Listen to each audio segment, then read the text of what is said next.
Olá, está começando mais um MielomaCast e o tema de hoje é luto na infância, ou melhor, como cuidar de uma criança enlutada.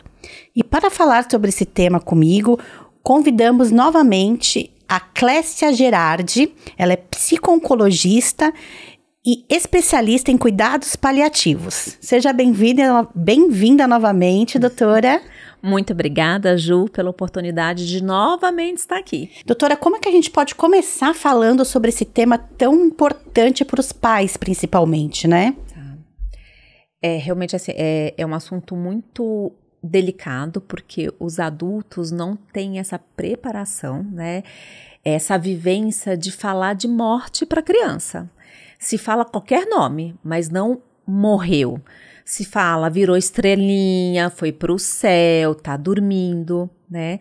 E nós temos que dar o nome certo para o que aconteceu, porque muitas vezes você fala, virou estrelinha, a sua avó virou estrelinha. A criança, ela vai querer virar estrelinha e ir para o céu para ver a vovó. Sim. Então, a criança vai começar a ter dificuldades para dormir, né? Fora, porque a criança, ela também passa por esse processo de luto.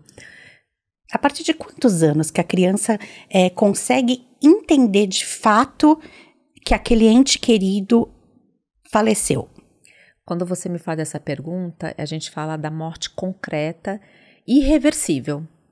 Porque de 2 a 4, 5 anos, de 2 a 5 anos, a criança ainda tem aquela fantasia da irreversibilidade, de que o papai pode voltar, de que a mamãe pode voltar. Ela ainda não tem essa maturidade. A partir de 6, 7 anos, a morte já fica concreta. Então, ela já sabe que papai, mamãe, irmãozinho não vai voltar, né? Então, quando a gente fala de luto na criança, luto na infância, a gente tem que estar muito também atento à fase do desenvolvimento que a criança está. Tá. Né? Mas que as crianças, elas percebem, elas sentem, isso é fato. Basta a gente ir numa casa de alguém que perdeu uma pessoa e a gente olhar para aquela criança. E o que é muito preocupante, acho que aí vale a pena aqui falar, Ju, vamos pensar uma família que perdeu, uma mãe que perdeu um marido e a criança que perdeu um pai. Essa dor muitas vezes está tão grande nessa esposa, está tão grande, né, ao redor, que essa mãe, ela não dá conta de olhar para a dor do filho. Ah, mas é uma criança, a criança não está entendendo. Ela entende. E cresce com muitos problemas, por sinal. E claro, a gente compreende, essa mãe também está enlutada. Sim. Essa mãe também precisa de cuidado. Então, uma coisa que acho que é importante nessa situação, acionarmos familiares que estão próximos, que também ajude a cuidar desse processo de luto da criança, porque a mãe, nesse momento, ela não dá conta, e tá tudo bem não dar conta. Não é porque ela é mãe que ela vai ter que tamponar o sofrimento dela para cuidar do filho, mas muitas vezes isso acontece. Sim. Mas esse luto, aí a gente chama aí de luto adiado, é aquele momento que ela não pode vivenciar, ali na frente ele pode vir, e muitas vezes de uma maneira doída, muitas vezes de uma maneira adoecida. Sim. Então, ter o apoio de uma família para também cuidar do luto dessa criança é fundamental. Ter pessoas próximas para cuidar desse luto dessa criança. Você me lembrou de um caso? Eu tenho um caso próximo, né? De um paciente de mieloma múltiplo que faleceu. E era ele, a esposa e a filha. E hoje é a esposa e a filha. E a filha era muito próxima do pai do que da mãe. A mãe trabalhava e o pai que ficava sempre com a filha. E eu tenho muito contato com a mãe. E a mãe falou que a vida da filha e dela mudou assim completamente. Porque assim, a filha busca muito pelo pai, pede muito pelo pai. Porque assim, a tarefa de casa fazia com o pai. Tudo da escola, ela até falou para mim outro dia que quando chegava da escola, quem perguntava como foi a escola para a filha era o pai. Então ela tá tendo que voltar, reaprender, não sei se é essa palavra, a ser mãe, né? Porque quem fazia todo o papel assim é o pai. Então, ela tá tendo que resgatar essa relação com a filha dela, né? Então, é isso que você falou. Ela tá tendo que colocar um pouquinho a dorzinha dela no bolso para poder ajudar a filha, que tá sentindo essa falta imensa do pai. Sim. E muitas vezes, Ju, os pais, eu vejo que eles vestem, né, a camisa de super-heroínas. Então, eu tenho que dar conta. Então, eu tenho que ser forte para cuidar do meu filho. E muitas vezes, a gente não precisa ser forte. Inclusive, mostrar a nossa fragilidade, a nossa dor, isso ajuda muitas vezes, Ju, a nomear os sentimentos da criança. Muitas vezes a criança, ela não consegue nomear igual adulto. Eu estou triste, eu estou com raiva, estou com saudade. Adulto consegue, criança muitas vezes não. E quando você consegue nomear, né, para uma criança, isso se torna um caminho de facilitador para ela. Para ela, ela entender que, peraí, então o que eu estou sentindo, a mamãe também sente. Então eu também posso sentir. Porque se a mamãe fica o tempo inteiro forte, a criança entende o quê? Que ela tem que ser forte. Sim.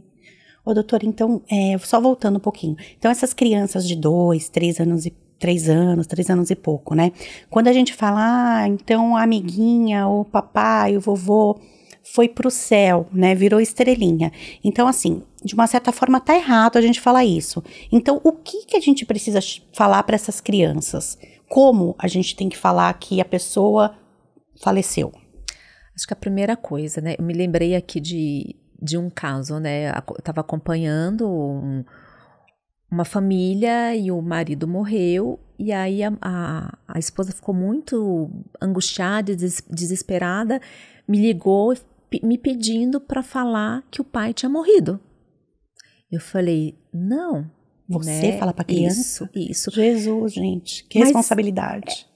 Mas é compreensível, né? Ele havia acabado de morrer, então aquilo é sofrimento. Sim. Eu entendi, eu compreendi o porquê que aquilo estava acontecendo, mas qual que foi a minha orientação? Falei, olha, para dar uma notícia dessa, e aí eu não vou incluir somente criança, adultos também, né? Idosos, por exemplo, que a criança, ela esteja num ambiente conhecido. Qual que é o ambiente conhecido dela? A casa dela. E com pessoas que ela tem vínculo, com a mãe, com uma avó, com uma tia, com o irmão, pessoas conhecidas, porque você imagina um estranho chegar e falar para ela, olha, seu pai morreu, né? Não. Então, a gente pode cuidar desse formato, ser um lugar conhecido e com pessoas conhecidas. E sim, a gente pode falar a palavra morreu. Muitas vezes essa palavra dói no adulto. Como é que eu vou falar? Isso vai traumatizar a criança? Não vai traumatizar a criança. Ela estar num lugar conhecido e com pessoas que a amam, com pessoas que elas de segurança, são bases seguras para essa criança. Sim. Então pode ser falado sim, morreu. Não tenham medo de falar essa palavra, porque é a palavra adequada. Não existe outra palavra. Virou estrelinha, foi para o céu, está viajando, né? Não, a pessoa morreu, ela não vai voltar mais. Inclusive, acho que até fazendo um gancho, muitas vezes a pessoa morre e a família fica angustiada. Leva ou não leva no velório? Essa é uma boa pergunta também. E aí, o que faz? Pergunte para a criança. O que ela quer. O que ela quer. Ela tem essa capacidade de falar. A partir do momento que você conseguir falar, papai morreu, vovó morreu, nós vamos nos despedir. Você quer ir? Mas a criança de 2, 3 anos, você diz também isso? Se quer ir no velório ou não? Você pode, porque vamos pensar que uma criança de 2, 3 anos, de alguma forma, na dinâmica familiar, já tem uma dinâmica diferente. Por exemplo, de um adoecimento. Vou falar de adoecimento. Tá? Já tem uma dinâmica. Papai e mamãe já tá ficando mais tempo fora, tá indo mais ao médico, tem mais internações. A criança ela já entende que tá diferente. Tá. Né, tá mais frágil, vai para o hospital, volta para casa. E nessa ida e vida, a gente considera que pode chegar um momento que ela não vai mais voltar. Né? Então, quando você consegue introduzir a criança, né, nesse ambiente, mas claro, eu não estou falando como adulto, tá? Quando a gente fala de criança, é tudo muito ludicamente. É a mesma coisa de levo ou não levo para visitar no hospital. Uhum. Você pode levar, né? Quando a gente prepara o cenário, né? Por exemplo, quando a gente fala de hospitais, há uma preparação para levar uma criança de 2, 3 anos. Né? Geralmente passa por um psicólogo, o psicólogo acompanha, a gente fica um pouquinho com a criança antes, faz essa visita juntos, depois fica com a criança. É um atendimento diferenciado, não dá para ser igual adulto. Sim. Mas tudo é possível, Ju. Tanto levar, né, para um ritual funerário, falar que morreu, a criança está junto no momento de morte.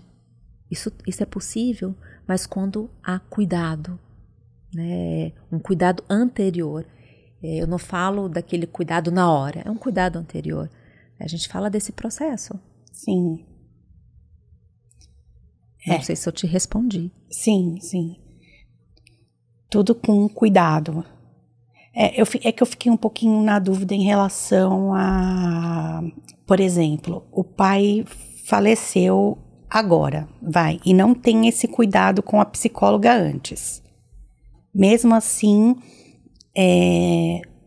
a mãe e o pai, mesmo sem esse cuidado da psicóloga, tem o direito, ela pode chegar e falar assim, você, meu filho, quer ir no enterro do seu avô, mesmo sem passar por uma psicóloga antes? Essa é a minha questão. Mesmo sem passar por uma psicóloga antes, porque, de novo... só o hospital. A gente está falando de um processo de doença, no caso de um avô... No caso de processo de doença, tá? A criança, ela acompanha esse processo. Ele já sabe do que está acontecendo, agora eu entendi. De alguma maneira, sim, né? Mais médico, mais exames... Vovó ou papai mais debilitado. Ele já está entendendo que está tendo uma mudança, diferente. Não é uma rotina normal. Não é que vovó e vovô já está doente, que já está debilitado. Exatamente. Entendi o que você quis dizer agora. Exatamente. E aí independe se está sendo acompanhado por psicólogo ou não. Entendi. Né? Aí vai ser a base de segurança da família, que vai poder comunicar essa criança que o vovô ou o papai morreu. Sim. Aí no caso, por exemplo, doutora, aí a pessoa faleceu, o pai, a mãe, alguém que essa criança ama. É recomendado que essa criança busque busque uma ajuda profissional após, ou você tem que esperar aquele tempo que a gente estava conversando no episódio anterior? Tá. A criança, ela não fala, né? Vamos pensar, criança de 2, 3, 4 anos, 5 anos... maiores, né? Elas não conseguem conversar como nós estamos conversando. Sim. Então, muitas vezes, o que acontece? Os comportamentos vão mudando. Fica mais irritado, o sono fica diferente, pode sim ficar mais depressivo, mais tristonho. Então, a gente consegue muito verificar em criança por comportamentos. E muitas vezes esse comportamento ele começa a aparecer na escola, né? Começa a brigar, antes não brigava, começa a bater, antes não batia. E você consegue também ver algumas diferenças nesse comportamento. Então, os comportamentos vão falando pra gente, né? Opa, eu acho que vai ser bom uma conversa com um profissional. Aí sim, aí cabe, porque a gente consegue cuidar, porque é isso. Muitas vezes, a família não está dando conta de cuidar desse luto da criança. Aí cabe um profissional, naquele momento zero, aquele momento que aconteceu, para juntamente ajudar os pais a caminhar e a orientar. Porque muitas vezes a família, os pais precisam de orientações. Sim. E aí o profissional vai ajudar nesse sentido, de orientação. Sim. É isso. Esses pequenininhos também precisam bastante de cuidados, né? Precisam. Eles precisam ser olhados. Sim. Né? Eles compreendem, diferente do que nós adultos muitas vezes pensam que não. mas eles compreendem da maneira deles e do jeito deles. Você compreende, gente? Eu tenho uma filhinha de 3 anos e meio, né? E às vezes eu tô assim, sabe? Às vezes eu tô pensando em outras coisas, às vezes eu tô até triste, sabe? Tô no meu cantinho, quietinha, e ela vem assim, e eu nem percebo que ela tá vindo. Ela, mamãe, você tá triste? Você tá bem? Você não tá bem? Aí eu, gente, como é que uma criatura pequenininha daquele jeito percebe que eu não tô bem? E o mais legal de tudo, criança não tem filtro, Ju. Então a criança, ela olha, ela percebe, ela fala. E aí agora você imagina uma criança falando pra mamãe: ai, mamãe, papai morreu, tô com uma saudade. Ai, triste, né? Eu não consigo nem imaginar um negócio desse. É difícil aqui do outro lado, né? Nós adultos escutarmos uma criança falando isso. Por isso que é tão difícil olhar para esse luto na infância. Porque dói. Porque lida com a nossa dor, a nossa impotência. Exatamente. E aí, de novo, são lutos individuais. Todos passam. Então é o papai, a mamãe, é o filho. Todos passam por esse processo de luto. É isso, gente. Estamos finalizando mais um episódio aqui do nosso MelomaCast. Muito obrigada novamente. Obrigada a você, Ju. Gostei muito desse episódio. Espero que ajude bastante gente. E se vocês tiverem ideias, sugestões de temas para os próximos episódios, podem mandar por e-mail, por nosso WhatsApp. Fiquem à vontade. E você está convidadíssima para os próximos. Vamos marcar mais vezes, tá bom? Muito obrigada, já aceito, já estou aceitando aqui no ar. Tá bom, gente, muito obrigada, até o próximo episódio. Tchau, tchau.